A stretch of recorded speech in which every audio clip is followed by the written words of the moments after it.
আল্লাহর পক্ষ থেকে ঘোষণা আসবে, আমার এই বান্দা মিথ্যা বলেছে, জাহান্নাম থেকে আগুনের বিছানা এনে তার কবরের মধ্যে বিছায়া দাও, জাহান্নাম থেকে আগুনের পোশাক এনে তাকে পরায় দাও, জাহান্নামের সাথে তার কবরের সাথে একটা সংযোগ করে দাও, তার কবরটা হয়ে যাবে একটা জাহান্নামের গর্ত।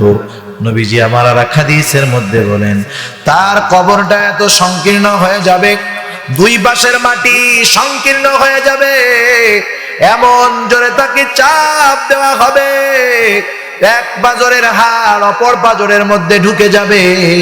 শুধু তাই নয়, তার কাছে একজন দেখতে এত কুৎসিত বিভৎস একজন ব্যক্তি ওই কষ্টের মধ্যে তার কাছে উপস্থিত হবে। তাকে দেখার পরে তার কষ্টটা আরো বেড়ে যাবে। বলবে, তুমি কে? বলবে, তুমি কি আমাকে চিনতে পারো নাই? আমি তো তোমার দুনিয়ার সেই বদা আমল, আমি তোমার দুনিয়ার সেই অসুন্দর আমল, যেইগুলাকে আল্লাহ কুশ্রী আকৃতি দিয়ে তোমার কাছে পাঠায় দিয়েছে। তুমি এত চিন্তা করো না, তুমি জাহান্নামে না যাওয়ার আগ পর্যন্ত আমি বদা আমল তোমার কাছ থেকে আলাদা হব না।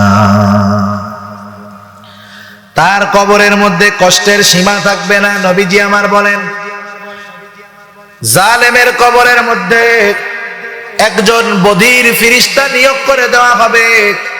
তার হাতের মধ্যে বিশাল আকারের হাতুড়ি থাকবে, ওই হাতুড়ি দিয়া এক একটা আঘাত করবে, 70 হাত মাটির নিচে চলে যাবে। আবার তাকে তোলা হবে, আবার তাকে আঘাত করা হবে, সে বিকট আওয়াজ করতে থাকবে। হাতুড়িটা এত বিশাল, দুনিয়ার কোনো বড় পাহাড়ের উপরে যদি ওই হাতুড়ি দিয়ে আঘাত করা হয়, মুহূর্তের ভিতরে বিশাল পাহাড়টা ধুলায় পরিণত হয়ে যাবে। সে চিৎকার করবে, তার চিৎকারের আওয়াজ মানুষ এবং জিন ছাড়া অন্যান্য প্রাণী শুনতে পারবে। মোট কথা, মুমিন মৃত্যুর পরে কবর হবে জান্নাতের বাগান। আর যারা দুনিয়ার মধ্যে পাপ কাজে লিপ্ত ছিল, তার মৃত্যুর পরে কবর হয়ে যাবে জাহান্নামের একটা গর্ত। এই জন্য সাহাবায়ে কেরাম কবরের ব্যাপারে পেরেশানিতে থাকতেন। হযরত ওসমান রাদিয়াল্লাহু তাআলা আনহুর মতো মানুষ, জান্নাতের সুসংবাদ প্রাপ্ত 10 জনের একজন। শুধু তাই নয়, রাসূলুল্লাহ সাল্লাল্লাহু আলাইহি ওয়াসাল্লাম নিজের 2টা মেয়ে তার সাথে বিবাহ দিয়েছেন। এমন মানুষ, কবরের ভয়ে বিপদ, কবর দেখলে কান্না করতেন। মানুষেরা জিজ্ঞাসা করতো, ওসমান, আপনার ব্যাপারে নবীজি জান্নাতের সুসংবাদ দিয়ে দিল, এরপরেও কেন আপনি কবর দেখলে কান্না করেন? তারা বলতো, শোনো, নবীজি আমাকে জান্নাতের সুসংবাদ দিয়েছে ঠিক, কিন্তু কবরে আমার সাথে কেমন ব্যবহার করা হবে এই ব্যাপারে কোনো সংবাদ নবীজি আমাকে দেয় না। মরণ তো এমন একটা সত্য যেটার থেকে লুকাইতে পারবে না কেউ। প্রতিটা মানুষের কাছে মৃত্যু তার নির্ধারিত সময় হাজির হয়ে যাবে। বুড়া হোক আর বুড়া হোক, সুস্থ হোক আর অসুস্থ হোক, এর সাথে মানুষের মৃত্যু নির্ধারিত নাই, বরং মৃত্যুর নির্ধারিত সময় আল্লাহ তাআলা প্রতিটা মানুষের জন্য করে রেখেছে। যখন আমরা মায়ের পেটের মধ্যে এসেছি, আল্লাহ রাব্বুল আলামিন ওই সময় আমাদেরকে প্রাণ দেওয়ার সাথে সাথে দুনিয়ার মধ্যে কতদিন বেঁচে থাকবো, কতটুকু রিজিক গ্রহণ করব, সব কিছু আল্লাহ তাআলা নির্ধারণ করে দিয়েছেন।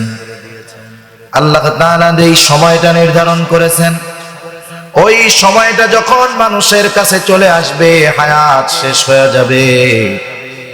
মানুষ সুস্থ থাক আর অসুস্থ থাক, যুবক হোক আর বৃদ্ধ হোক, নির্ধারিত সময় যখন চলে আসবে, দুনিয়ার মধ্যে কেউ আর একটা মুহূর্ত থাকতে পারবে না। আল্লাহ রাব্বুল আলামিন আমাদেরকে জানিয়ে দেন, নির্ধারিত সময়ের 1 মুহূর্ত আগে অথবা 1 মুহূর্ত পরে মৃত্যু আমাদের কাছে আসবে না, যথা সময় আসবে। আল্লাহ তাআলা বলেন, ফাইযা জাআ আজালুহুম লা ইস্তাখিরুনা সাআতাও ওয়া লা ইস্তাকদিমুন। নির্ধারিত সময় যখন হয়ে যাবে, মাউত এক মুহূর্ত বিলম্ব করবে না, এক মুহূর্ত আগেও আসবে না। মুহূর্ত কাকে বলা হয়? যেমন যারা স্টপ ওয়াচ চালায় এরা বুঝবে 100 মাইক্রো সেকেন্ডে হলো 1 সেকেন্ড, 1 সেকেন্ড 100 মাইক্রো সেকেন্ডে হয়। তার মানে 1 সেকেন্ডকে যদি 100 ভাগ করা হয়, ওই 100 ভাগের একটা অংশকে বলা হয় একটা মাইক্রো সেকেন্ড। একটা মুহূর্তই, এই এক মুহূর্ত আগে মৃত্যু কারো কাছে আসবে না। এক মুহূর্ত সময়ও নির্ধারিত সময় হয়ে গেলে দুনিয়াতে আমরা কেউ থাকতে পারবো না। যত ব্যবস্থাপনা গ্রহণ করা হোক না কেন, যত দূরে পালানো হোক না কেন, যত আমি লুকাতে চাই না কেন, যত চিকিৎসা আমি গ্রহণ করি না কেন, মালাকুল মউত যখন আসবে তখন আমরা থাকতে পারবো না। আল্লাহ রব্বুল আলামিন এই জন্য আমাদেরকে জানায় দেন, আল্লাহ বলেন, নবীকে আপনি বলেন, কুল ইন্নাল মাউতাল্লাযী তাফিরুনা মিনহু ফাইন্নাহু মুলাকীকুম সুম্মা তুরাদ্দুনা ইলা আলিমিল গায়বি ওয়াশ-শাহাদা আলিমিল গায়বি ওয়াশ-শাহাদাতি فَيُنَبِّئُكُم بِمَا كُنتُمْ تَعْمَلُونَ। আল্লাহ রাব্বুল আলামিন বলেন, হে নবী আপনি বলে দেন, ইন্নাল মাউত আল্লাযী তাফিরুনা মিনহু ফাইন্নাহু মুলাকীকুম, যেই মৃত্যু থেকে তোমরা পলায়ন করার চেষ্টা করো সেই মৃত্যু কিন্তু তোমার সাথে অবশ্যই মোলাকাত করবে। এই মৃত্যু আল্লাহ তাআলা কেন দিলেন? এরও একটা উদ্দেশ্য আছে। আল্লাহ তাআলা আমাদেরকে কেন বানাইলেন? এরও আরেকটা উদ্দেশ্য আছে। তার মানে জন্ম এবং মৃত্যুর উদ্দেশ্য আল্লাহ তাআলা রাখছেন। মানুষকে সৃষ্টির উদ্দেশ্য আল্লাহ তাআলার আছে। কি উদ্দেশ্য? আল্লাহ রাব্বুল আলামিন কোরআনুল কারীমের মধ্যে বলেন, আল্লাহ বলেন, ওয়ামা খালাকতুল জিন্না ওয়াল ইনসা ইল্লা লিয়াবুদুন। আল্লাহ তাআলা তাহলে আমাদের সৃষ্টি করলেন আল্লাহ তাআলার গোলামি করার জন্য। কার গোলামি? আল্লাহ রাব্বুল আলামিনের গোলাম হলাম আমরা। হায়াত আর মউত আল্লাহ তাআলা কেন দিলেন? আল্লাহ তাআলা বলেন, আল্লাযী খালাকাল মাউতা ওয়াল হায়াতা লিয়াবলুয়াকুম আইয়ুকুম আহসানু আমালা। প্রথমে আমরা জানলাম আল্লাহ তাআলা আমাদেরকে এবং জিনদেরকে সৃষ্টি করেছেন তার গোলামি করার জন্য। এরপরে আল্লাহ তাআলা সূরা মুলকের মধ্যে আমাদেরকে জানায় দেন, তিনি হায়াত এবং মউত আল্লাহ তাআলা সৃষ্টি করেছেন পরীক্ষা করার জন্য। কি পরীক্ষা? আল্লাহ বলেন, লিয়াবলুয়াকুম আইয়ুকুম আহসানু আমালা। আল্লাহ পরীক্ষা করতে চান কার আমল কত সুন্দর। তার মানে আয়াতগুলোকে যদি আমরা একসাথে পর্যালোচনা করি, বিষয়টা হয় আল্লাহ তাআলা পরীক্ষা করতে চান কোন বান্দা কত সুন্দরভাবে তার গোলামি করে। সুবহানাল্লাহ। তাহলে আল্লাহর গোলামির মধ্যেও সৌন্দর্য আছে, ঠিক না? মাউতকে সৃষ্টি করেছেন আল্লাহ তাআলা পরীক্ষা করার জন্য, হায়াতকে আল্লাহ তাআলা দিয়েছেন পরীক্ষা করার জন্য। আল্লাহ রাব্বুল আলামিন তাই আমাদেরকে জানায় দেন, ও আমার গোলাম, তোমার হায়াত মউত আমি সৃষ্টিত করেছি পরীক্ষা করার জন্য। আমার গোলামিটা কত সুন্দরভাবে তুমি করো। এই জন্য যার গোলামি যত সুন্দর হবে আল্লাহর সাথে তার মোলাকাত তত সুন্দর হবে।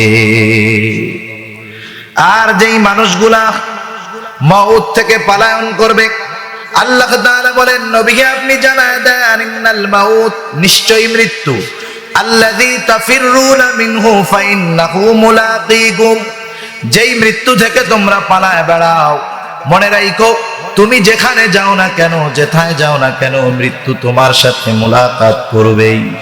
আল্লাহ তাআলা বলেন, আইনামা তাকুনু ইউদরিকুমুল মাউতু ওয়ালাউ কুনতুম ফি বুরুজিম মুশাইয়াদা যদি শক্ত দুর্গের ভিতরে, সুদৃঢ় দুর্গের ভিতরেও কেউ পলায়ন করে, মাউত সেই জায়গায় উপস্থিত হয়ে যাবে। মৃত্যু থেকে পালানোর কোনো উপায় নাই। মৃত্যু আমার আপনার সাথে নির্ধারিত সময় অবশ্যই সাক্ষাৎ করবে, ঠিক কিনা বলেন? এখন এই মৃত্যুটা আল্লাহ তাআলা কেন দিয়েছেন? আল্লাহর সামনে তো আমাদেরকে উপস্থিত হতেই হবে। আল্লাহ তাআলা জানায় দেন, কিয়ামতের দিন তোমাদের আমলের পরিপূর্ণ প্রতিদান দেওয়া হবে। এই জন্যই মৃত্যু আর একটা সময় আমার সামনে উপস্থিত হবা। দুনিয়ার আমলের প্রতিদান সেই দিন আমি আল্লাহ দিয়ে দিব। তোমাদেরকে জানায় দিব, ফাউনাব্বিউকুম বিমা কুনতুম তা'মালুন। তোমাদেরকে জানায় দেওয়া হবে দুনিয়ার মধ্যে তোমরা কি আমল করছো, সেই আমলের খবর তোমাদেরকে জানায় দেওয়া হবে। শুধু তাই নয়, সেই আমল কেমন ছিল তার পরিপূর্ণ প্রতিদান দেওয়া হবে।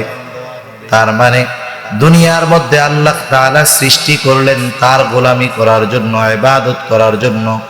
কেউ যদি তার গোলামি যথাযথভাবে করে, তার প্রতিদানও আল্লাহ তাআলা দিবেন। কেউ যদি আল্লাহর গোলামি যথাযথভাবে না করে, তার জন্য যেই প্রতিদান সেটাও আল্লাহ তাআলা দিয়ে দিবে। মৃত্যু হলো স্থানান্তরিত হওয়া। যেমন কেউ মারা গেলে যখন মাইকে ঘোষণা দেয়, কি বলে, অমুক এলাকার অমুক ইন্তেকাল করছে। ইন্তেকাল মানে হলো স্থানান্তরিত হওয়া, এক স্থান থেকে পরিবর্তিত হয়ে আর এক স্থানে যাওয়া। এই দুনিয়া এটাও একটা স্থান। যেমন দুনিয়া আসার আগে আমরা ছিলাম কোথায়? রূহের জগতে আমরা ছিলাম। রূহের জগৎ থেকে আমাদেরকে আল্লাহ তাআলা বিভিন্ন প্রসেসে এই দুনিয়ার মধ্যে পাঠাইছেন। রূহের জগতে আমরা চিরস্থায়ী হই নাই, দুনিয়ার জগতে আমরা চিরস্থায়ী হব না। মূল টার্গেট হলো আমাকে যেতে হবে কিয়ামতের ময়দানে, আল্লাহর সামনে দাঁড়াতে হবে। মূল ঠিকানা হবে ওইখান থেকে নির্ধারিত। এর আগে যতগুলো আছে এগুলো একটা প্রসেস। যেমন আপনার এখান থেকে যাওয়ার টার্গেট হলো ঢাকা। আপনি এখান থেকে প্রথম সিএনজিতে গেলেন বিবির হাট, ওইখান থেকে গাড়িতে গেলেন চট্টগ্রাম শহর, এরপরে ওইখান থেকে বাস স্ট্যান্ডে গেলেন, এরপরে ডাইরেক্ট বাসে উঠে আপনি ঢাকা গেলেন। এখন আপনি যখন এখান থেকে সিএনজিতে উঠবেন, কেউ যদি আপনারে জিজ্ঞাসা করে, ভাই কই যাও, আপনি কি বলবেন? ঢাকা যাই। কই যাই? ঢাকা যাই। আপনি কি সিএনজিতে ঢাকা যাবেন না? ঢাকা যাবেন। আপনার গন্তব্যে পৌঁছানোর একটা প্রসেস হলো এই সিএনজি। অনুরূপ ভাবে মূলত আমাদের প্রত্যেকের ঠিকানা হবে জান্নাত অথবা জাহান্নাম। মূল গন্তব্য হলো ওই জায়গায়। এক একটা প্রসেস, এক একটা স্টেপ বাই স্টেপ আমাদেরকে ওইখানে পৌঁছাতে হবে। রূহের জগৎ ত্যাগ করে আমরা দুনিয়ায় এসেছি। দুনিয়ার জগৎ ত্যাগ করে মৃত্যুর মাধ্যমে আমরা আলমে বরজখে প্রবেশ করব। কিন্তু আখিরাতে সফল হওয়ার জন্য এই দুনিয়ার অল্প সময়টাই সবচাইতে দামি সময়, মূল্যবান সময়। এই দুনিয়াকে বলা হয় আখিরাতের ক্ষেত। দুনিয়া হলো আখিরাতের ক্ষেত। এই দুনিয়ার মধ্যে যে যেমন আমল করবে, আখিরাতে মৃত্যুর পর থেকে তার সাথে ওই রকম আচরণ শুরু হয়ে যাবে। কেউ যদি দুনিয়ার মধ্যে আল্লাহর গোলামি যথাযথভাবে করে, তার মৃত্যুর পর পর তার কবরটা হয়ে যাবে জান্নাতের বাগান। কেউ যদি আল্লাহর গোলামি যথাযথভাবে না করে, মৃত্যুর পর তার কবরটা হয়ে যাবে জাহান্নামের একটা গর্ত। তাহলে মূল বিষয় হলো এই দুনিয়া থেকে আমাদেরকে যেতেই হবে, ঠিক কিনা বলেন? আমল সুন্দর করে এখান থেকে যদি যেতে পারি, মৃত্যুও সুন্দর। পরবর্তী প্রতিটা পথ, প্রতিটা স্টেপ, প্রতিটা ঘাটই আমার জন্য সুন্দর। সেজন্য আমার নেক্সটে কি হবে, মৃত্যু থেকে নিয়ে একবারে শেষ দিন পর্যন্ত আমার সাথে আচরণ কেমন হবে, এসব কিছু নির্ভর করতেছে আল্লাহ বলেন কার আমল কত সুন্দর তার উপর। সুবহানাল্লাহ। দুনিয়ায় যার আমল সুন্দর তার মৃত্যু সুন্দর, যার আমল সুন্দর নয় তার মৃত্যুও ভালো নয়। আল্লাহ রাব্বুল আলামিন সেই জন্য জানায় দেন, যেই মানুষগুলার আমল সুন্দর তার মৃত্যুটাও হবে সুন্দর। আল্লাহ তাআলা তার মুমিন বান্দাদের মৃত্যু কেমন হবে, আর যেই মানুষগুলা তার নাফরমানি করেছে তাদের মৃত্যু বা কেমন হবে আল্লাহ তাআলা জানায় দিয়েছেন। আল্লাহ রাব্বুল আলামিন জানায় দেন, যারা মুমিন বান্দা দুনিয়ার মধ্যে যারা তাদের আমল সুন্দর করার জন্য সব সময় চেষ্টা করেছে, আল্লাহ তাআলা তাদের ব্যাপারে বলেন, ইন্নাল্লাযীনা ক্বালু রাব্বুনাল্লাহ, নিশ্চয়ই যারা বলে আমাদের রব হলো আল্লাহ। আমাদের রব কে? আরো জবান খুলে বলেন, আমাদের রব কে? আমাদের রব হলো আল্লাহ। আল্লাহ বলেন, যারা বলে আমাদের রব আল্লাহ, শুধু আল্লাহকে রব বলে মুখে স্বীকৃতি দেওয়ার পর চুপ করে বসে থাকে, বিষয়টা এমন নয়। বরং আল্লাহকে রব বলে স্বীকার করার পরে এই রবের যত আদেশ নিষেধ আছে সবগুলাকে যথাযথভাবে মান্য করে, সবগুলাকে মেনে চলে। রব যেটা করতে বলেছেন সেটা করে, রব যেটা ছাড়তে বলেছেন সেটা ছাড়ে। এই অবস্থার উপরে সে তার দুনিয়ার জিন্দেগিকে অতিবাহিত করে। আল্লাহর আদেশ নিষেধ মানতে গিয়া যত রকমের বিপদ আসুক না কেন, এই মানুষগুলা কখনো পিছপা হয় না। এই মানুষগুলা যত বিপদ আসুক আল্লাহর আদেশ মানে, নিষেধ থেকে বিরত থাকে, ইস্তেকামতের উপরে থাকে। আল্লাহ তাআলা বলেন, সুম্মাস্তাকামু, তারা ইস্তেকামতের উপরে থাকে। এই মানুষগুলার অবস্থা কি হবে? কারণ যেই মানুষগুলা আল্লাহর গোলামি যথাযথভাবে করে, এই মানুষগুলা পরকাল মৃত্যুর বিষয়টা নিয়ে বেশি চিন্তিত থাকে। কারণ কি দেখবেন, দুনিয়ার মধ্যে যারা পরহেজগার, দিনদার, মুত্তাকি, যেই মানুষগুলা সুন্নাতের উপরে চলে, আল্লাহ তাআলার আদেশ নিষেধ যথাযথভাবে মেনে চলে, এই মানুষগুলা যত মুরব্বী হয় এদের পরকালের ভয় তত বাড়ে। ঠিক কিনা বলেন?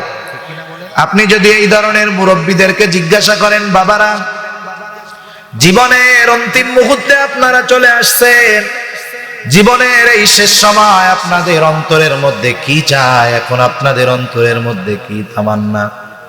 ওই মানুষগুলা তখন বলে, এখন তো 70 বছর 60 বছর বয়স, দুনিয়ার বহুত কিছু পেয়েছি, দুনিয়ার আর কিছু পাওয়ার আশা নাই, এখন যদি ঈমানের সাথে মরতে পারি এটাই শুধু চাওয়া, এটা যদি হয় এটাই আমাদের শেষ আশা।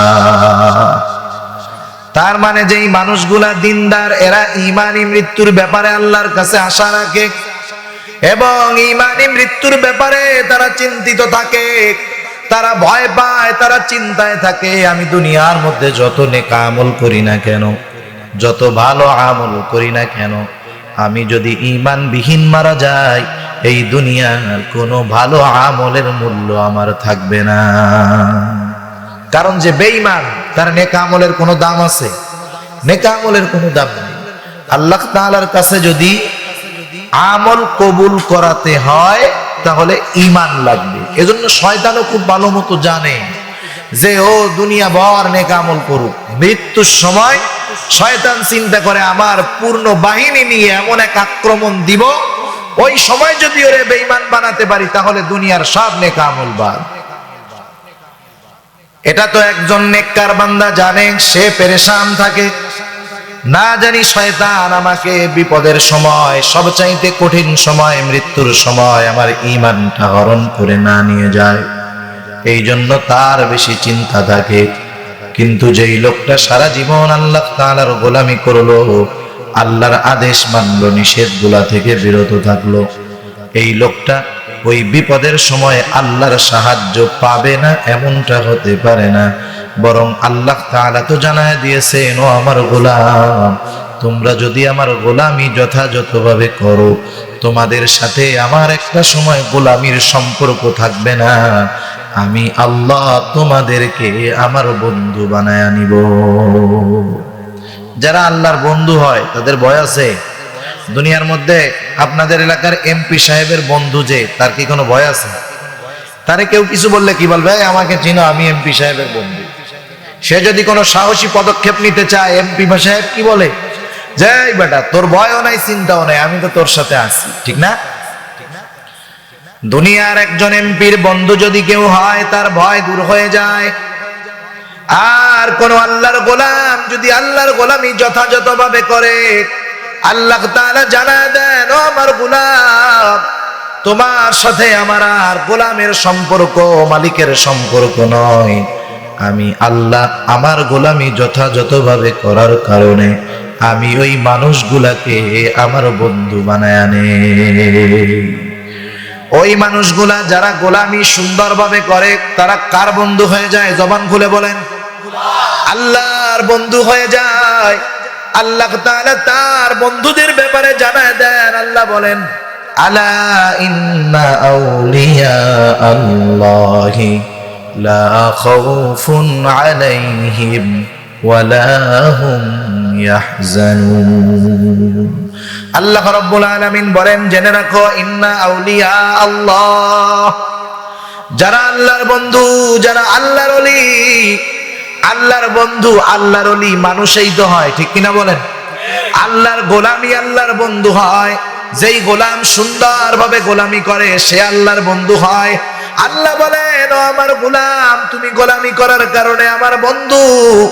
আর যে আমার বন্ধু হয়, লা খাউফুন আলাইহিম ওয়ালা হুম ইয়াহজানুন।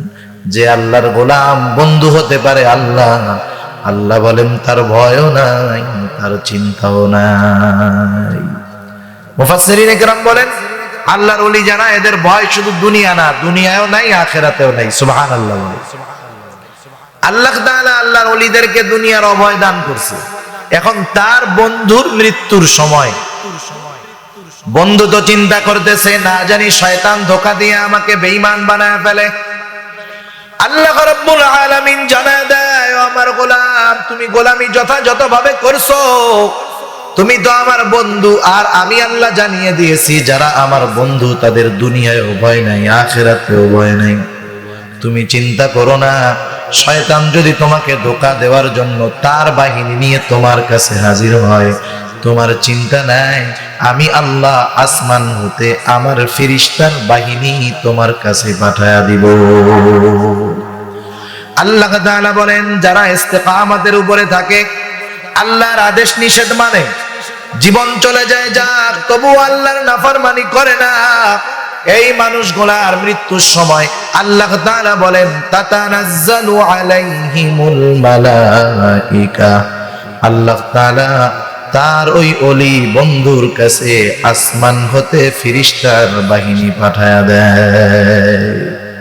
ফেরেশতার বাহিনী মুমূর্ষ ব্যক্তির কাছে চলে আসে, যার মৃত্যু নিশ্চিত, আল্লাহর খাঁটি বান্দা, তার কাছে আল্লাহর বাহিনী ফেরেশতার দল উপস্থিত হয়ে যায়। এই ফেরেশতা আয়েশা ওই মানুষটাকে সান্ত্বনা দেয়, কারণ তার অন্তরের মধ্যে চিন্তার ভয়, না জানি শয়তানের ধোঁকায় পড়ে যায়, যদি ধোঁকায় পড়ে বেঈমান হই, জাহান্নাম ছাড়া উপায় নাই। এবার ওই ফেরেশতারা আল্লাহর পক্ষ থেকে সংবাদ এনে তাকে বলে, আল্লাহর বন্ধু, চিন্তা করো না, আল্লাহ তাখাফু ওয়া লা তাহজানু। হে আল্লাহর বান্দা, তুমি ভয়ও পেও না, চিন্তাও করো না। শুধু এই খবর দেয় তা না, আল্লাহ বলেন, ওয়া আবশিরু বিল জান্নাহ। ওই আল্লাহর বান্দার কাছে এসে ফেরেশতারা আল্লাহর খাঁটি গোলামকে জান্নাতের সুসংবাদ জানায় দেয়। জান্নাতের সংবাদ, অনেক সময় আছে না, মানুষ ভালো সংবাদ পাইলে ওর আর মাথা টাথা ঠিক থাকে না, ঠিক না? একজন মানুষ সুসংবাদ অনেকভাবে পাইতে পারে, কখনো কথার মাধ্যমে পায়, কখনো অনুভূতির মাধ্যমে পায়, কখনো ঘ্রাণের মাধ্যমে পায়। বিভিন্ন পদ্ধতিতে সুসংবাদ পেতে পারে একজন মানুষ। যেমন দেখার মাধ্যমেও সংবাদ পায়। কেউ যদি দেখে যে দূরে একটা জায়গায় ধোঁয়া উঠতেছে, ধোঁয়া অনেক অন্ধকার কালো ধোঁয়া, মানুষ স্বাভাবিক ওই ধোঁয়া দেখে অনুমান করতে পারে নিচে নিশ্চয়ই আগুন আছে, ঠিক না? তার মানে সংবাদ আমরা দেখার মাধ্যমেও পাই, শ্রবণ করার মাধ্যমেও পাই। যেমন একটা জিনিস আমি দেখি নাই, জানিও না, একজন আইসা যখন আমার কাছে খবর দিল, আমি খবরটা শুনলাম, সংবাদটা জানলাম। তার মানে দেখার মাধ্যমে, শ্রবণের মাধ্যমেও সংবাদ পাওয়া যায়, অনুভূতির মাধ্যমেও সংবাদ পাওয়া যায়। যেমন এই পানির বোতল, এটা ঠান্ডা না গরম মুখে বলার দরকার নেই, যদি ফ্রিজ থেকে বের করা হয়, আমার হাতের মধ্যে যদি লাগায়া দেয়, খবর পাবো না যে ঠান্ডা? গরম হইলে যদি লাগায়া দেয়, খবর পাবো তো গরম। তার মানে অনুভূতির মাধ্যমেও মানুষ খবর পায়, আবার ঘ্রাণের মাধ্যমেও মানুষ খবর পায়। বেড়াইতে গেছে একজন, একবারই প্রিয় খাবার হলো বিরিয়ানি রান্না হইতেছে, অন্য রুমে বসে আছে। ঘরের মধ্যে যখন বিরিয়ানি রান্না হয়, বিরিয়ানির ঘ্রাণটা যখন নাকের মধ্যে আসে, বোঝা যায় যে বিরিয়ানি রান্না হইতেছে, ঠিক কিনা বলো? একটা মানুষ বিভিন্ন পদ্ধতিতে খবর পেতে পারে, বিভিন্ন পদ্ধতিতে তার কাছে সংবাদ আসতে পারে। ওই রকম খাঁটি আল্লাহর গোলাম যারা, ফেরেশতারা যখন জান্নাতের সুসংবাদ তাদের কাছে নিয়ে আসে, কখনো কেউ দেখার মাধ্যমে জান্নাতের সুসংবাদ পায়, কেউ শ্রবণের মাধ্যমে পায়, কেউ জান্নাতি অনুভূতির মাধ্যমে পায়, কেউ বা জান্নাতের ঘ্রাণ পায়। এই মানুষগুলা যখন জান্নাতের সুসংবাদ পেয়ে যায়, ওই সময় যখন মালাকুল মাউত এসে তাদের রূহ কবজ করে, ওই মানুষগুলা জান্নাতের আশায় বিভোর থাকে। মৃত্যুর যন্ত্রণা হলেও তারা টের পায় না, কারণ সুসংবাদ জান্নাতের। মৃত্যুর যন্ত্রণা যত, এর চাইতে জান্নাতের নেয়ামতের মজা অনেক গুণ বেশি, ঠিক না? এই জন্য মৃত্যুর যন্ত্রণা হলেও মুমিন বান্দা টের পায় না। মুসনাদে আহমদের মধ্যে লম্বা একটা হাদিস, রাসূলুল্লাহ সাল্লাল্লাহু আলাইহি ওয়াসাল্লাম জানায় দেন, কোন ব্যক্তির যখন মরণের সময় হয়ে যায়, আল্লাহ রাব্বুল আলামিন তার কাছে যখন মৃত্যুর ফেরেশতা পাঠায়, নেককার বান্দার যখন মৃত্যুর সময় হয়, তার কাছে একদল মানুষ, একদল ফেরেশতা খুব সুরত সুন্দর সাদা পোশাক পরে, এই মানুষগুলা হাতের মধ্যে সুঘ্রাণময় দামি কাপড় নিয়ে ওই মুমূর্ষ ব্যক্তির কাছে হাজির হয়ে যায়। এসে বলে, ও আল্লাহর প্রিয় বান্দার রূহ, আল্লাহর রহমতের দিকে অগ্রসর হও। যখন তাকে এইভাবে বলে, মুমিন বান্দার রূহ আস্তে করে ঘামের সাথে, নাকের শ্বাসের সাথে আস্তে করে বের হয়ে যায়। নবীজি আমার বলেন, যেমন নাকি জগের থেকে গ্লাসে যখন পানি ঢালা হয়, সুন্দরভাবে ঢালা হয় আস্তে আস্তে করে। জগের থেকে পানি কেউ হঠাৎ করেই গ্লাসের উপরে ফালায় দেয় না, ফালায় দেয় না, আস্তে সুন্দর করে ঢালে, খেয়াল রাখে যেন একটু পানি না পড়ে, সুন্দরভাবে গ্লাস ভরে ঠিক করে দেয়। মানুষ যেমন নাকি জগের থেকে পাত্রের মধ্যে পানি নেয়, অনুরূপ ভাবে সুন্দর ভাবে মুমিন ব্যক্তির রূহ ওই ফেরেশতাদের কাপড়ের মধ্যে চলে আসে। এইবার ওই ব্যক্তির রূহটা কাপড়ে পেঁচায় ফেরেশতারা উপরের দিকে রওনা হয়ে যায়, আসমানের দরজার কাছে চলে যায়। কারণ প্রতিটা আসমানের দরজা আছে, শুধু আসমানের দরজা আছে তা নয়, প্রতিটা ব্যক্তির জন্য আল্লাহ তাআলা আসমানের মধ্যে দুইটা করে দরজা রেখে দিয়েছে। প্রতিটা মানুষের দুইটা করে দরজা আছে। কয়টা দরজা? দুইটা দরজা। মুমিন বান্দার রূহ নিয়ে যখন ফেরেশতারা যায় উপরে, আসমানের দরজায় যারা পাহারায় নিয়োজিত, বলে এটা কার রূহ? বলে অমকের ছেলে অমক। বলে যাও তার জন্য, সে তো দুনিয়ায় বড় ভালো মানুষ ছিল, তার জন্য আসমানের দরজা খুলে দেওয়ার অনুমতি দেওয়া হয়েছে। এইবার ফেরেশতারা তার রূহ নিয়ে উপরের দিকে চলে যায়, এক এক করে তার জন্য আসমানের সব দরজাগুলা খুলে দেওয়া হয়। আল্লাহর পক্ষ থেকে বলা হয়, যাও আমার এই বান্দার নামটা ইল্লিনে অন্তর্ভুক্ত করে দাও। তার নাম তো ইল্লিনে অন্তর্ভুক্ত হয়ে গেল। এবার পরবর্তী পদক্ষেপ হলো তার কবরের মধ্যে সওয়াল জবাব। একটা মানুষ যখন কবরের মধ্যে প্রশ্নের জবাব দিতে হবে, এই প্রশ্নগুলা দুনিয়ার সব মানুষের জানা আছে। দুনিয়ার পরীক্ষার হলে প্রশ্নের উত্তর যদি কেউ মুখস্থ করে যায়, সে জবাব দিতে পারে, কিন্তু কবরের প্রশ্ন শুধু মুখস্থের সাথে নির্ভর নয়। কবরের প্রশ্নের জবাব যদি দিতে হয়, নিজেকে ওই প্রশ্নের উত্তরের আলোকে দুনিয়ায় সাজাতে হয়। প্রশ্নের জবাব যদি কবরের গুলা দিতে হয়, মুখস্থ করলে কাজ হবে না। প্রশ্ন যেগুলা হবে কবরের মধ্যে, ওই প্রশ্নের আলোকে নিজের জীবন সাজাতে হবে, নাইলে সম্ভব না। মুমিন ব্যক্তি কবরের মধ্যে মুনকার নাকির হাজির, প্রশ্ন করে, মার রব্বুক, তোমার রব কে? মুমিন ব্যক্তি আল্লাহই তো বলছে ওকে দুনিয়ায় জান্নাতের সুসংবাদ দেওয়ার কারণ হলো ও বলে আমি তার রব। মুমিন ব্যক্তি দুনিয়ার মধ্যে বলেছে আল্লাহ আমার রব, রবের সব হুকুম মেনে চলেছে। তাকে যখন প্রশ্ন করা হবে আমার রব্বু, মুমিন ব্যক্তি চিন্তা ছাড়াই বলে দিবে আমার রব হলো আল্লাহ। যদি কেউ কবরের মধ্যে আমার রব আল্লাহ এই জবাব দিতে চায়, মুখস্থ করলে কাজ হবে? কাজ হবে না। কি করতে হবে? রবকে রব বলে স্বীকার করার পর রবের সব বিধান অনুযায়ী জীবন সাজাতে হবে। ঠিক কিনা বলেন? দ্বিতীয় প্রশ্ন হবে ওমা দীনুক, তোমার দিন কি? আমাদের দিন হলো ইসলাম। আমাদের দিন কি? ইসলাম। ইসলাম নামাজ রোজা হজ যাকাতের মধ্যে সীমাবদ্ধ না।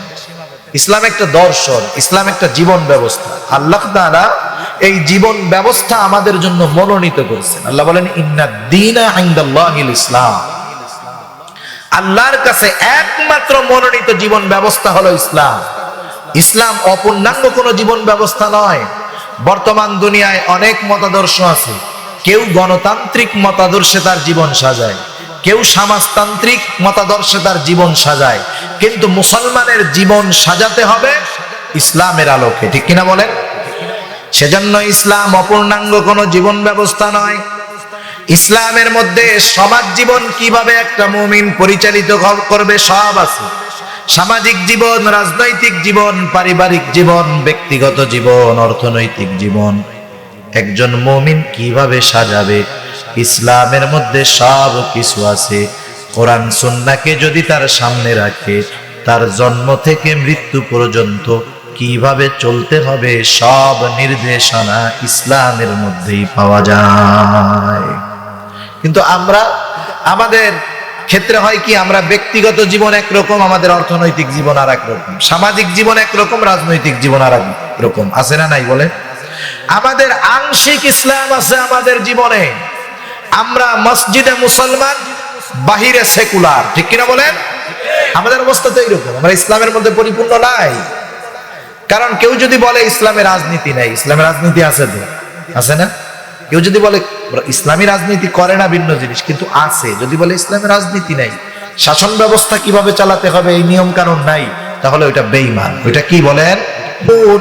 এবং পরিপূর্ণ মুসলমান না হয়ে তোমরা মৃত্যুবরণ করো না। ইমানদারদেরকে উদ্দেশ্য করে পরিপূর্ণ মুসলমান হতে বলল আল্লাহ। শুধু তাই নয়, আরো এক জায়গায় আল্লাহ তাআলা বলেন ইয়া আইয়ুহাল্লাযীনা আমানু দুখুলু ফিস-সিলমি কাফা। আল্লাহ তাআলা ইমানদারদেরকে উদ্দেশ্য করে বলেন হে ইমানদারেরা, উদখুলু ফিস-সিলমি কাফা, তোমরা পরিপূর্ণভাবে ইসলামের মধ্যে অন্তর্ভুক্ত হয়ে যাও, পরিপূর্ণভাবে ইসলামের মধ্যে দাখিল হয়ে যাও। আমার জীবন ব্যবস্থা ইসলামের কিছুটা মানবা, কিছু মানবা না, এটা হবে না।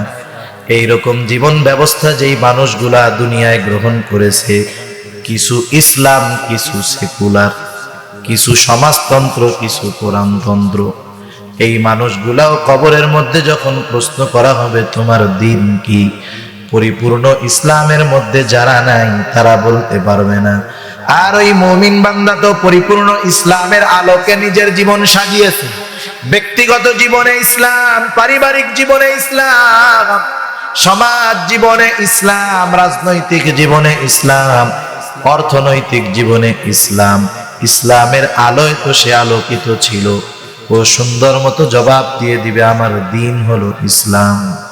এবার তৃতীয় প্রশ্ন, নবীজিকে দেখিয়ে অথবা নবীজির ব্যাপারে জিজ্ঞেস করা হবে আমার নবীয়ুক, তোমার নবীকে, অথবা নবীজিকে দেখায় জিজ্ঞাসা করা হবে মা হাযার রাজুলুল্লাযী বুইসা ফীকুম, জিজ্ঞাসা করা হবে এই ব্যক্তিকে যাকে তোমাদের কাছে পাঠানো হয়েছিল। মুমিন ব্যক্তি সারা জীবন সুন্নাতের আলোয় আলোকিত ছিল, নবীর আদর্শ তার জীবনের সাথে মিলেছিল, নবীর আদর্শ গ্রহণ করেছে, সুন্নাতের উপরে চলেছে। ওই লোকটাকে চিনতে তাদের কোনো অসুবিধা হবে না।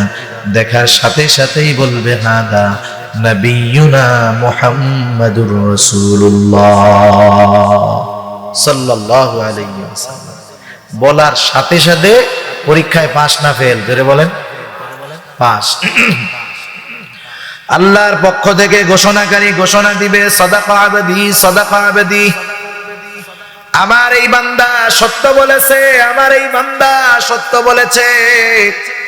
ফাফরিশুহু মিনাল জান্নাহ ওয়ালবিসুহু মিনাল জান্নাহ ওয়াফতাহু লাহু বাবান ইলাল জান্নাহ। তাকে জান্নাত থেকে তার কবরের মধ্যে জান্নাতি বিছানা এনে বিছায় দাও, তাকে জান্নাতের পোশাক এনে পরায় দাও, তার কবরের সাথে জান্নাতের সাথে একটা দরজা খুলে দাও। নবীজি আমার বলেন, আর এক হাদিসের মধ্যে আসছে, তার কবরকে এত দূর পর্যন্ত বিস্তৃত করে দেওয়া হবে, তার দৃষ্টি সীমা যত দূর যাবে তার কবরকে আল্লাহ তাআলা তত দূর বিস্তৃত করে দিবে। কথা হতে পারে, হুজুর কি বলেন? আমরা তো এগুলা দেখিও না, বুঝিও না, আমাদের না দেখারই কথা। কারণ মৃত্যু পরবর্তী সময়টাকে বলা হয় আলমে বরজখ। এখন আছি দুনিয়া, এখানে সব দৃশ্যমান। আলমে বরজখ যখন এখান থেকে স্থানান্তরিত হয়ে ইন্তেকাল করে আমরা আলমে বরজখে যাব, কবরে হোক আর সাগরে হোক, যে যে জায়গায় মরবে, যেই অবস্থায় মরবে, পুড়ায় দেওয়া হোক আর জ্বালায় দেওয়া হোক, মৃত্যুর পরবর্তী যেই স্থান, এটার নাম হলো আলমে বরজখ, যেটা চোখে দেখা যায়। ওই জগৎটা মানুষ চোখে দেখতে পারে না, মানুষ দেখতে পারে না, কিন্তু এরকম জগৎটা আছে। এর উপরে যদি কেউ সন্দেহ পোষণ করে, ওইটা বেঈমান। তার কবর যত দূর দৃষ্টি যায় বিস্তৃত করে দেওয়া হবে। আর এক হাদিসের মধ্যে আসছে, নবী আমার জানায় দেন, সে তো একা একা থাকবে। হঠাৎ দেখবে একজন সুদর্শন মানুষ তার দিকে আসতেছে, কিন্তু লোকটারে সে চিনে না। জিজ্ঞাসা করবে, ভাই তুমি এই অপরিচিত মানুষ, এখানে তুমি কে? ওই অপরিচিত লোকটা বলবে, তুমি কি আমাকে চিনতে পারো না? আমি হলাম তোমার দুনিয়ার নেক আমল, তোমার নেক আমল ছিল সুন্দর, এই জন্য আল্লাহ তাআলা তোমার নেক আমল গুলাকে সুন্দর আকৃতি দিয়া তোমার সাথে থাকার জন্য আমাকে আল্লাহ পাঠিয়ে দিয়েছে। তুমি ভয় পেও না, চিন্তা করো না, তুমি জান্নাতে যাওয়ার আগ পর্যন্ত আমি তোমার থেকে পৃথক হব না। আমি নেক আমল জান্নাত পর্যন্ত তোমার সাথে আছি, তুমি জান্নাতে যাবা, এরপরে আমি তোমার থেকে আলাদা হব।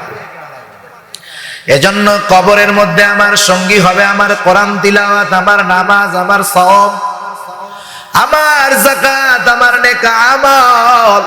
সেই জন্য দুনিয়ার নেক আমল যার যত সুন্দর, তার কবর তত সুন্দর, ঠিক কিনা বলেন? এবার ওই লোকটার ব্যাপারে হাদিসের মধ্যে আসছে, যখন সব জবাবগুলা দিয়ে দিবে, ফেরেশতারা বলবে, নম কানাউমিল আরুস, তুমি ঘুমাতে থাকো যেমন ভাবে নতুন দুলা ঘুমায়। তার কবর হয়ে যাবে জান্নাতের বাগান। আর যেটা বেঈমান, সারাটা জীবন গুনাহ করে কাটিয়েছে, পাপের মধ্যে কাটিয়েছে, ওই লোকটার কাছে মৃত্যুর ফেরেশতা বিভৎস চেহারায় গন্ধযুক্ত কাপড় নিয়ে হাজির হবে। ওই লোকটা যখন ওই মানুষগুলাকে, ওই ফেরেশতাগুলাকে দেখবে, আয়েশা বলবে, পাপিষ্ঠ ব্যক্তির রূপ, আল্লাহর গজবের দিকে ধাবিত হও। এবার যখন এরকম ধমকি দিবে, রূহ সারা দেহের মধ্যে দৌড়াদৌড়ি করবে, সারা দেহের মধ্যে দৌড়াদৌড়ি করবে। মুমূর্ষ ব্যক্তির তো সুসংবাদ নাই, দুনিয়ায় থাকতেই কষ্টের খবর, সারা দেহের মধ্যে দৌড়াদৌড়ি করবে, হাত পা ছিটাছিটি করবে, চোখগুলা কেমন জানি বের হয়ে যেতে যাবে, গলা দিয়ে কণ্ঠ দিয়ে বিভৎস ভয়ানক আওয়াজ বের হবে। রূহ তো বের হতে চাইবে না। মৃত্যুর ফেরেশতারা জোর করে তার দেহ থেকে তার রূহটাকে ছিনায় নিবে। এবার ওই গন্ধযুক্ত কাপড়ে পেঁচায়া আসমানের দিকে রওনা হয়ে যাবে। আসমানের ফেরেশতারা বলবে, কারো?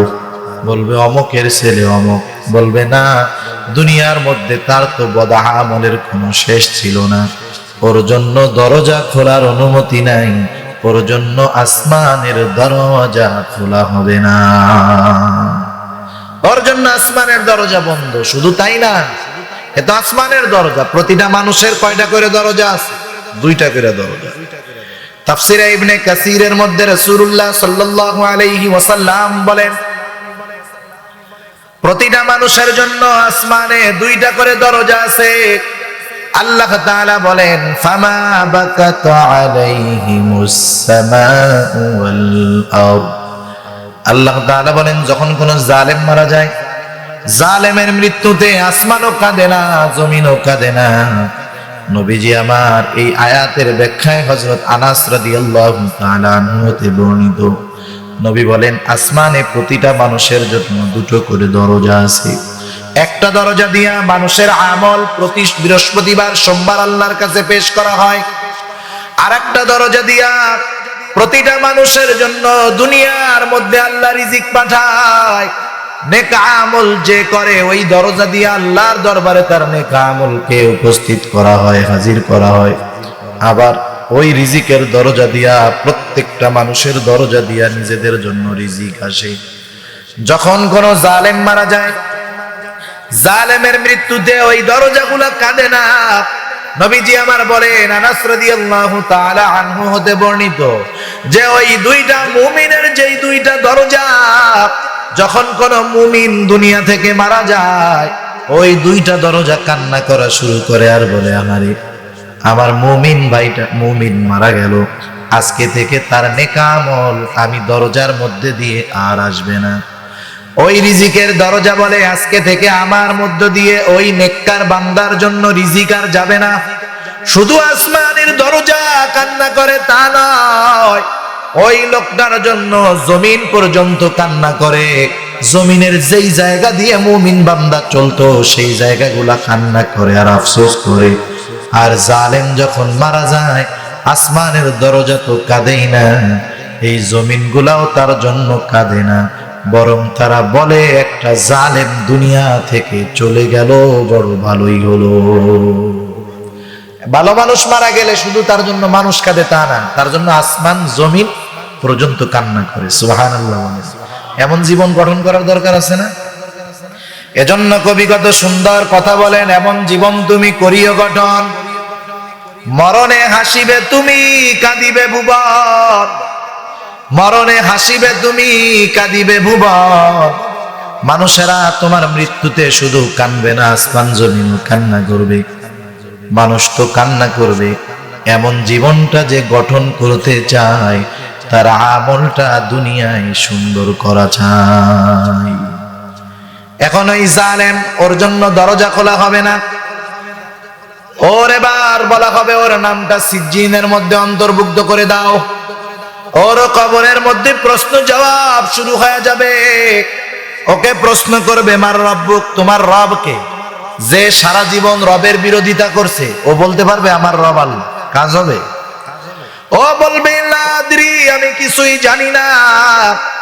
এবার দ্বিতীয় প্রশ্ন, তোমার দিন কি? সারা জিন্দেগি ইসলামের বিরোধিতা করেছে, ইসলামের পক্ষে যারা তাদেরও বিরোধিতা করেছে। ও বলবে, লা আদরি, আমি কিছুই জানি না। তৃতীয় প্রশ্ন করবে, আমার নবিয়ুক, অথবা নবীজিকে দেখায় বলা হবে, মা হাদার রাজুলুল্লাযী বুইসা ফীকুম, এই ব্যক্তিকে যাকে তোমাদের কাছে প্রেরণ করা হয়েছিল। ও বলবে, না, আমি কিছুই জানি না। আল্লাহর পক্ষ থেকে ঘোষণা আসবে, কাযাবা আবদি, কাযাবা আবদি, ফাফরিশুহু মিনান নার ওয়ালবিসুহু মিনান নার ওয়াফতাহু লাহু বাবান ইলান নার। আল্লাহর পক্ষ থেকে ঘোষণা আসবে, আমার এই বান্দা মিথ্যা বলেছে, মিথ্যা বলেছে। জাহান্নাম থেকে আগুনের বিছানা এনে তার কবরের মধ্যে বিছায়া দাও, জাহান্নাম থেকে আগুনের পোশাক এনে তাকে পরায় দাও, জাহান্নামের সাথে তার কবরের সাথে একটা সংযোগ করে দাও, তার কবরটা হয়ে যাবে একটা জাহান্নামের গর্ত।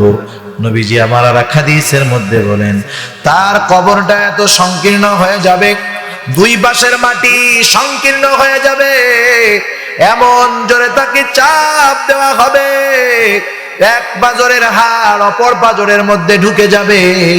শুধু তাই নয়, তার কাছে একজন দেখতে এত কুৎসিত বিভৎস একজন ব্যক্তি ওই কষ্টের মধ্যে তার কাছে উপস্থিত হবে। তাকে দেখার পরে তার কষ্টটা আরো বেড়ে যাবে। বলবে, তুমি কে? বলবে তুমি কি আমাকে চিনতে পারো নাই? আমি তো তোমার দুনিয়ার সেই বদ আমল, আমি তোমার দুনিয়ার সেই অসুন্দর আমল যেইগুলাকে আল্লাহ কুশ্রী আকৃতি দিয়ে তোমার কাছে পাঠিয়ে দিয়েছে। তুমি এত চিন্তা করো না, তুমি জাহান্নামে না যাওয়ার আগ পর্যন্ত আমি বদ আমল তোমার কাছ থেকে আলাদা হব না। তার কবরের মধ্যে কষ্টের সীমা থাকবে না। নবীজি আমার বলেন, জালেমের কবরের মধ্যে একজন বধির ফেরেশতা নিয়োগ করে দেওয়া হবে। তার হাতের মধ্যে বিশাল আকারের হাতুড়ি থাকবে। ওই হাতুড়ি দিয়া এক একটা আঘাত করবে, 70 হাত মাটির নিচে চলে যাবে। আবার তাকে তোলা হবে, আবার তাকে আঘাত করা হবে। সে বিকট আওয়াজ করতে থাকবে। হাতুড়িটা এত বিশাল, দুনিয়ার কোনো বড় পাহাড়ের উপরে যদি ওই হাতুড়ি দিয়ে আঘাত করা হয়, মুহূর্তের ভিতরে বিশাল পাহাড়টা ধুলায় পরিণত হয়ে যাবে। সে চিৎকার করবে, তার চিৎকারের আওয়াজ মানুষ এবং জিন ছাড়া অন্যান্য প্রাণী শুনতে পারবে। মোট কথা, মুমিন মৃত্যুর পরে কবর হবে জান্নাতের বাগান। আর যারা দুনিয়ার মধ্যে পাপ কাজে লিপ্ত ছিল, তার মৃত্যুর পরে কবর হয়ে যাবে জাহান্নামের একটা গর্ত। এই জন্য সাহাবায়ে কেরাম কবরের ব্যাপারে পেরেশানিতে থাকতেন। হযরত ওসমান রাদিয়াল্লাহু তাআলা আনহুর মতো মানুষ, জান্নাতের সুসংবাদ প্রাপ্ত 10 জনের একজন। শুধু তাই নয়, রাসূলুল্লাহ সাল্লাল্লাহু আলাইহি ওয়াসাল্লাম নিজের 2টা মেয়ে তার সাথে বিবাহ দিয়েছেন। এমন মানুষ, কবরের ভয়ে বিবদ, কবর দেখলে কান্না করতেন। মানুষেরা জিজ্ঞাসা করতো, ওসমান, আপনার ব্যাপারে নবীজি জান্নাতের সুসংবাদ দিয়ে দিল, এরপরেও কেন আপনি কবর দেখলে কান্না করেন? তারা বলতো, শোনো, নবীজি আমাকে জান্নাতের সুসংবাদ দিয়েছে ঠিক, কিন্তু কবরে আমার সাথে কেমন ব্যবহার করা হবে এই ব্যাপারে কোনো সংবাদ নবীজি আমাকে দেয় না। সাহাবারা এই কবরের ভয়ে চিন্তিত থাকতো। আর আমাদের অবস্থা এরকম, মনে হয় আমরা মরবই না, আবে হায়াত পান করে ফেলছি, মরবই না, ঠিক না? কিন্তু মরতে তো হবে, ঠিক না? মরতে হবে না? মরতে হবে, একা কবরে যেতে হবে, কেউ সাথে যাবে না। সেজন্য আল্লাহ তাআলা আমাদেরকে জানায় দেন, আল্লাহ বলেন, কুল্লু নাফসিন যায়কাতুল মাউত, প্রতিটি প্রাণকে মৃত্যুর স্বাদ আস্বাদন করতেই হবে। কেন এই মউত? আল্লাহ বলেন, ওয়া ইন্নামা তুওয়াফাউনা উজুরাকুম ইয়াউমাল কিয়ামা, আল্লাহ তাআলা বলেন, কিয়ামতের দিন তোমাদেরকে তোমাদের আমলের পরিপূর্ণ প্রতিদান দেওয়া হবে, আমলের হিসাব নেওয়া হবে। আল্লাহ তাআলা বলেন, আল্লাহ তাআলা কিয়ামতের দিন ইনসাফের আদালত কায়েম করবে। আল্লাহ রাব্বুল আলামিন বলেন, ওয়া নাদাউল মাওয়াজিনাল কিসতা লিয়াউমিল কিয়ামা ফালা তুযলামু নাফসুন শাইআ ওয়া ইন কানা মিসকালা হাববাতিন মিন খারদালিন আতাইনা বিহা ওয়া কাফা বিনা হাসিবিন। আল্লাহ রাব্বুল আলামিন বলেন, আমি কিয়ামতের দিন ইনসাফের আদালত কায়েম করব। এমন আদালত আল্লাহ কায়েম করবে, আল্লাহ বলেন, ফালা তুযলামু নাফসুন শাইআ, যেই আদালতে কারো প্রতি ন্যূনতম জুলুম করা হবে না। দুনিয়ার আদালতে মানুষের উপরে বেইনসাফি করা হয়, কিন্তু আল্লাহর আদালতে জুলুম নাই, শুধু ইনসাফ। আল্লাহ তাআলা বলেন, ওয়া ইন কানা মিসকালা হাববাতিন মিন খারদালিন আতাইনা বিহা, দুনিয়ার মধ্যে কেউ যদি সরিষা দানা পরিমাণ কোন আমল করে থাকে, সেটা নেক আমল হোক আর বদ আমল হোক, আল্লাহ বলেন আতাইনা বিহা, এটাকে হাজির করা হবে। শুধু আল্লাহ হাজির করবেন তা নয়, আল্লাহ বলেন কাফা বিনা হাসিবিন, হিসাব তো নেওয়াই হবে, আর হিসাব নেওয়ার জন্য আমি আল্লাহ যথেষ্ট। সুবহানাল্লাহ বলেন, হিসাব নিতে পারবে না আল্লাহ? হিসাবের পরেই তো আমাদেরকে দেওয়া হবে পরিপূর্ণ প্রতিদান, এই কথাই আল্লাহ তাআলা বলেন, ওয়া ইন্নামা তুওয়াফাউনা উজুরাকুম ইয়াউমাল কিয়ামা, কিয়ামতের দিন মানুষকে তার পরিপূর্ণ প্রতিদান দেওয়া হবে। কিসের প্রতিদান? দুনিয়ায় যে যেমন আমল করেছে সেই আমলের পূর্ণাঙ্গ প্রতিদান কিয়ামতের দিন আল্লাহ তাআলা দিবেন। আল্লাহ তাআলা এরপরে জানায় দেন সেই দিন সফল হবে কারা? আল্লাহ তাআলা বলেন ফামান যুহজিহা আনিন নার ওয়া উদখিলাল জান্নাতা ফাকাদ ফাজ। সেই দিন যারা জাহান্নাম থেকে বেঁচে জান্নাতে যাবে, আল্লাহ বলেন ফাকাদ ফাজ, এই লোকগুলা হয়ে যাবে সফল। এই লোকগুলাই চূড়ান্ত দিনের চূড়ান্ত সফল। এখন কথা হলো, মানুষ কেন কিয়ামতের ময়দানে ব্যর্থ হবে? মানুষ কিয়ামতের ময়দানে ব্যর্থ হওয়ার অন্যতম কারণ হলো, মানুষের মধ্যে যখন দুনিয়ার নেশা ঢুকে যায়, ওই মানুষগুলা অবৈধ পথে যায়, আল্লাহর পথ থেকে বিচ্যুত হয়ে যায়। সেজন্য কিয়ামতে তো আমাদেরকে আল্লাহর সামনে দাঁড়াতে হবে, হবে না? বলেন হবে না? এই দুনিয়া থেকে কিয়ামত হলো গন্তব্য, আর মৃত্যু হলো একটা স্টেপ। এরপরে এক জগৎ, এই জগৎ, এই জগৎ, যত জগৎ থাকুক মূল জগৎ হলো এই দুনিয়া। কারণ এই দুনিয়ায় যে যেমন করেছে, চূড়ান্ত দিনে চিরন্তন ফলাফল তার জন্য তেমন হবে। ঠিক কিনা বলেন? এজন্য নবী আমার বলেন আকসিরু যিকরা হাযিহিল লাযযাত, তোমরা ওই জিনিসের স্মরণ বেশি বেশি করো যা সব জিনিসের স্বাদকে বিনষ্ট করে দেয়। আমরা যদি মৃত্যুর স্মরণটা বেশি বেশি করি, আমল সুন্দর হবে, নেক কাজ সুন্দর হবে। যদি এটা আমাদের অভ্যাসে আনতে পারি, যে এই অভ্যাস আমাদের মধ্যে যদি এসে যায় যে নামাজের 5 মিনিট আগে মৃত্যুর একটু চিন্তা করব, এই নামাজটা আমার জীবনের শেষ নামাজ, এই নামাজের পরে আর নামাজ পড়ার সুযোগ না হতে পারে, মৃত্যুর বিষয় একটু চিন্তা করব, আত্মীয় স্বজন থেকে তুই একজন মারা গেছে তাদের কথাটা একটু মনে করব, দেখবেন মৃত্যুর স্মরণ এর পরের যেই নামাজ, ওই নামাজ হবে সুন্দর। ঠিক কিনা বলেন? ওই নামাজ হবে একেবারে অন্তর আল্লাহর দিকে ধাবিত হওয়া নামাজ। এরকম ভাবে প্রতিটা নেক আমলের আগে মৃত্যুর স্মরণ, বেশি বেশি মৃত্যুর স্মরণ যারা করে, বুজুর্গানে দিন বলেন তাদের আমল সুন্দর হয়ে যায়। সুবহানাল্লাহ। সেজন্য আল্লাহ তাআলা আমাদেরকে বেশি বেশি মৃত্যুর স্মরণ করার তৌফিক দান করুক, ঈমানের উপরে রাখুক, ঈমান সহকারে দুনিয়া থেকে আমাদের বিদায় নেওয়ার তৌফিক আল্লাহ দান করুক। সবাই বলি আমিন।